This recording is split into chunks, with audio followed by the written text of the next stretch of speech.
The Canadian Apprenticeship Forum is a non-profit organization that promotes apprenticeship training across Canada. The Forum is hosting this series of webinars to help potential immigrants to Canada learn more about the skilled trades careers and processes for becoming a recognized skilled tradesperson in Canada. Since the process differs based on where you're living in the country, the Forum, in collaboration with the provinces and territories, has created these webinars for various jurisdictions. This webinar outlines the process for getting your credentials and previous education and trades work recognized in Ontario. Today's presentation will be given by representatives from the Assessments and Evaluations Department at the Ontario College of Trades. Thank you for joining us today.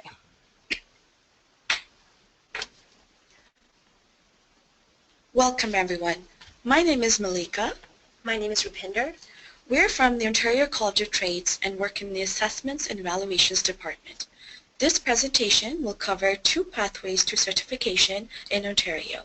The first pathway is the apprenticeship and the second pathway is trade equivalency assessment, also referred to as T. Before we begin discussing these two pathways, let's briefly go over the role of Ontario College of Trades. The Ontario College of Trades, or the College, is a regulatory body for the skilled trades in Ontario. The College is responsible for protecting the public by regulating and promoting the skilled trades in the province of Ontario. One of the main responsibilities of the College is to make sure that individuals performing the skills of compulsory trades have the training and certification required to legally practice the trade in Ontario. This ensures the public is protected and tradespeople are held to a high professional standard. The College is also responsible for issuing certificates of qualification and statements of membership, developing and updating training and curriculum standards to make sure apprentices are trained in the most current way, promoting skilled trades and apprenticeship programs, and assessing an individual's skills and experience through the Trades Equivalency Assessment process, also referred to as T process. Now that we have an idea of what the College is responsible for, let's go over the two pathways to certification. Introduction of pathways. An apprenticeship is a form of post-secondary education for those who wish to work in one of the over 150 skills trades in Ontario.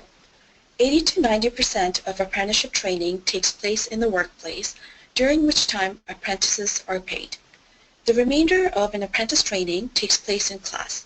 The Ministry of Training, Colleges and Universities, also referred to as the MTCU, funds about 85% of an apprentice's in-class training. An apprenticeship program lasts 2 to 5 years depending on the trade.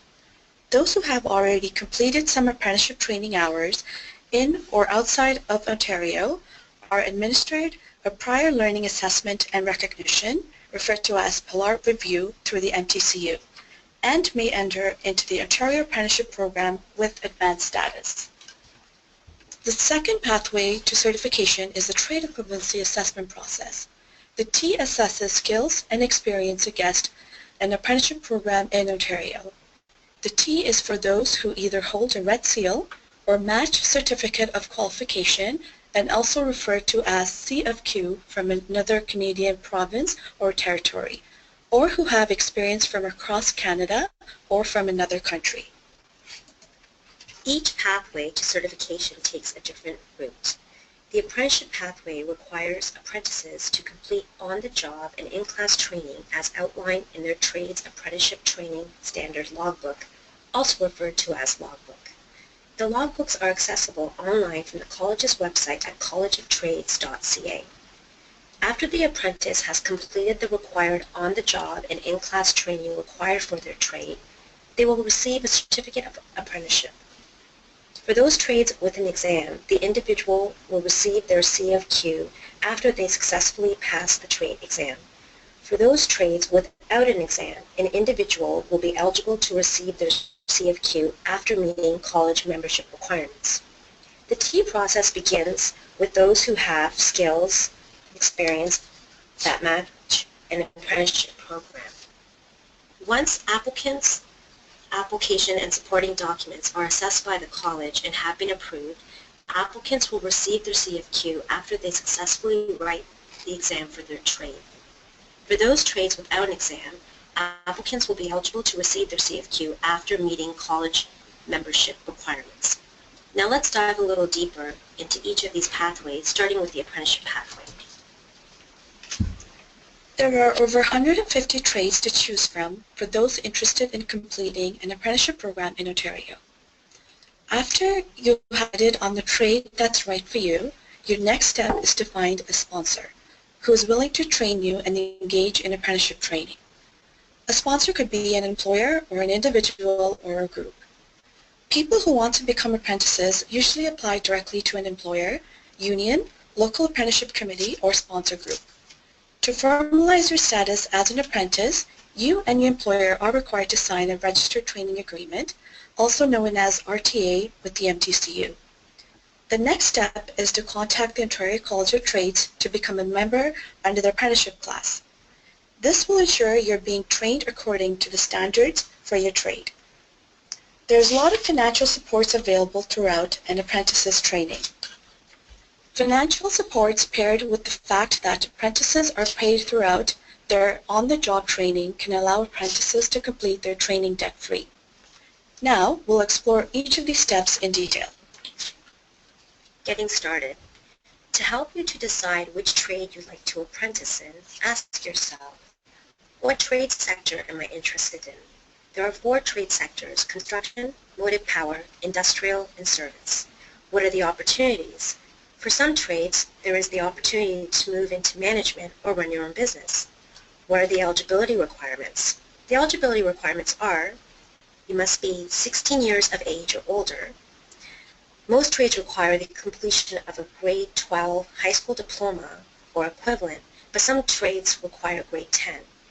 An equivalent qualification to a high school diploma may be a post-secondary diploma or a degree, the general education diploma or CFQ in another trade. There are supports and services available for those who would like to upgrade their education and training and help them transition into an apprenticeship program. You must be eligible to work in Canada, usually proved with a Government of Canada issued social insurance number. Non-residents must have a work permit to commence the on-job apprenticeship component and a study permit to commence the in-school component that has no restrictions on work or study. What is the average pay? Pay varies across sectors and trades. What are the working conditions? Trade professionals work in many different work environments. The college's earnwhileyoulearn.ca website, which is an apprenticeship-focused website, will help you get the answers to these questions. In addition, trade fact sheets, also available from earnwhileyoulearn.ca, provides information on each trade, including the tasks you'd perform and the duration of the program. These tools will help you decide the trade that is best suited for you. Getting in gear. Once you've decided on the trade you want to apprentice in, it's time to start looking for a sponsor who is willing to train you. To get started, register on the Ontario College of Trades job board by visiting the website hirewithconfidence.ca. Post a resume and begin searching for employers looking to hire. Another online resource includes the Ontario Job Bank website, where you can search for jobs and apprenticeship opportunities right across Ontario. Employment Ontario Employment Service helps to match people looking for work for employers who want to hire workers and apprentices. Getting going. After you've found a sponsor to train you as an apprentice, the next step will be to contact your local MTCU apprenticeship office, where you, your employer, and the MTCU will need to enter into a registered training agreement, also called an RTA. An RTA is a formal agreement that outlines the details of your apprenticeship. During your apprenticeship training, you are responsible for completing all the skills and tasks outlined in your apprenticeship training logbook. You and your employer must sign off on all the skills outlined in the logbook once you have demonstrated your competency in the skill. Once you have completed all your required on-the-job and in-class training, follow the instructions in your logbook and contact the MTCU. Getting support. Apprentices can receive up to $4,000 in grants to pay tuition, travel, tools, or other expenses. Grants provided by the federal government include the Apprenticeship Incentive Grant and the Apprenticeship Completion Grant. Loans for tools are also available from the MTCU, and there is also the Canada Apprentice Loan offered by the Government of Canada to help you complete your apprenticeship in a designated Red Seal trade where you can apply for up to $4,000 in interest-free loans per period of technical training. The money will be available to you to help to pay for tuition, tools, equipment, and living expenses, to cover foregone wages, or help support your family. The college has a list of all available financial incentives posted on its website.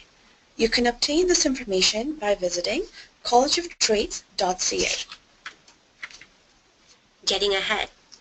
Legally, all apprentices are required to be members of the college and must do so within 90 days of registering the initial training agreement. Apprentices will need to submit a member application form and pay an annual apprentices membership fee. All college members have access to college resources and its member benefits program. Once you have completed all your required on-the-job and in-class training, you will receive your certificate of apprenticeship and will be able to write the exam for your trade if available. Using the college's exam process and preparation guide found on the Ontario College of Trades website, you can find information on specialized supports, exam preparation resources, exam day tips and requirements, self-assessment checklist, getting your results, and more. If you require any accommodations under the Human Rights Code that may assist you in writing the exam, they can be scheduled when you book your exam time. Once you are prepared to write the exam, you must contact the college to pay your exam fee. Then, you must contact your nearest MTCU office to schedule your exam. Once the exam has been written and scored, the college will contact you to let you know your results and the next steps. For those trades without an exam, you will be eligible to receive your certificate of qualification after meeting college membership requirements. We will now move on to discuss the second pathway to certification, Trade Equivalency Assessment, or T for short. T assesses skills and experience against an apprenticeship program in Ontario. T is for those who either hold a Red Seal or matched certificate of qualification from another Canadian province or territory, or who have experience within or outside of Canada. Those who hold a Red Seal or matched CFQ from another province or territory may qualify for an Ontario certification without challenging the exam.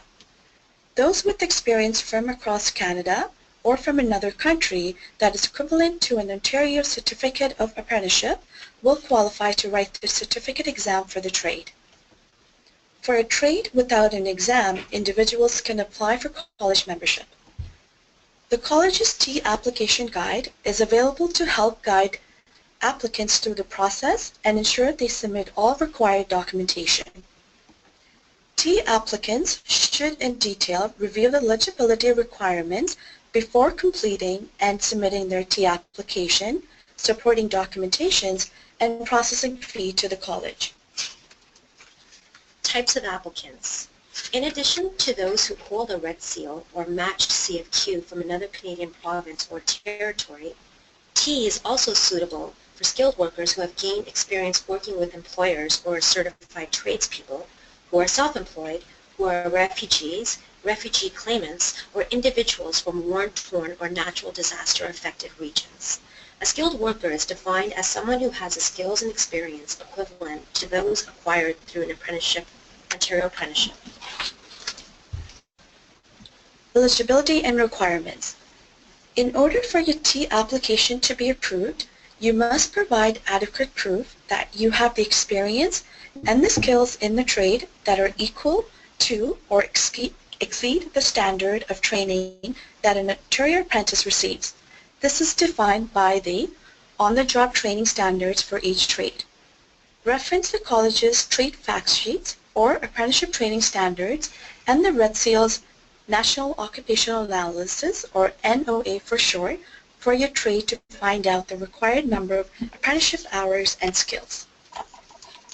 TEA applicants applying for certification in certain trades are required to prove they hold an Ontario Certificate of Qualification or equivalent issued by another Canadian province or territory in a prerequisite trade. The chart here outlines the 7 trades that require a prerequisite trade. For example, if you're looking to obtain your chef certification of qualification, you must prove that you hold a cook certification in Canada. That's because cook is the prerequisite for the chef trade in Ontario. Anyone applying for the TEA process must submit TEA application, TEA fee, copy of government issued photo ID, and a detailed evidence of employment letter. However, the trades of hosting engineer, welder, and sprinkler and fire protection installer require specific additional documentations to accompany its TEA application. This information is outlined in the TEA application guide. Submitting your application. TEA applicants need to follow guidelines outlined in the TEA application guide and make sure that all documents submitted are translated into English or French by a Canadian certified translator or an official certified translator. A copy of government-issued photo ID needs to be submitted to verify identity, and your TEA application needs to be completed with the correct trade name and code. To find a list of trade names and codes, please visit the college website and view the Trades in Ontario or Trade Fact Sheets by exploring the website. Documentation that shows proof of your experience and skills in the trade need to meet the standards of training that an Ontario apprentice receives. For skilled workers who have experience with employers or certified tradespeople, evidence of experience and skills must be provided through letters of employment. Letters of employment must be on company letterhead, outlining the duration of your employment, your day-to-day duties, and the number of hours you worked in the trade. The letters must also include the employer name, title, contact information, signature, and date. For skilled workers who are self-employed, evidence of experience and skills must include the following: completed trade competency analysis profile, chart, also referred to as CAP, or the apprenticeship training standard logbook signed by you as an attestation of your experience and skills, a detailed resume of completed jobs, descriptions, and locations of the jobs and the length of time to complete the jobs, names of customers and clients and their contact information, documents that show the type of work performed for customers and clients, for example, contracts, formal quotations for jobs, invoices from suppliers, or materials purchased. GST, HST account number, and/or your business number from the Canada Revenue Agency for Canadian-based companies or other proof of business registration from companies based outside of Canada. Refer to the TEA application guide for additional optional types of evidence. For refugees, refugee claimants, individuals from war-torn or natural disaster-affected regions, evidence of experience and skills must include competency analysis profile, also referred to as CAP, for the trade or training standard if no CAP is available, signed by you as an attestation of experience and skills. Confirmation of status from Canada's Immigration and Refugee Board or Citizenship and Immigration Canada, and/or confirmation of status from other countries, written explanation of why no documentation of skills and work experience cannot be submitted, and a photocopy of passport or other acceptable government-issued identification. Once you have completed your TEA application, it, along with all the supporting documentation, can be delivered to the college via mail, courier, fax, in person, or email. You only need to submit one application per trade. The college will be conducting a detailed assessment of your TEA application, which includes validating evidence of employment letter. The entire assessment process usually takes between 12 to 14 weeks.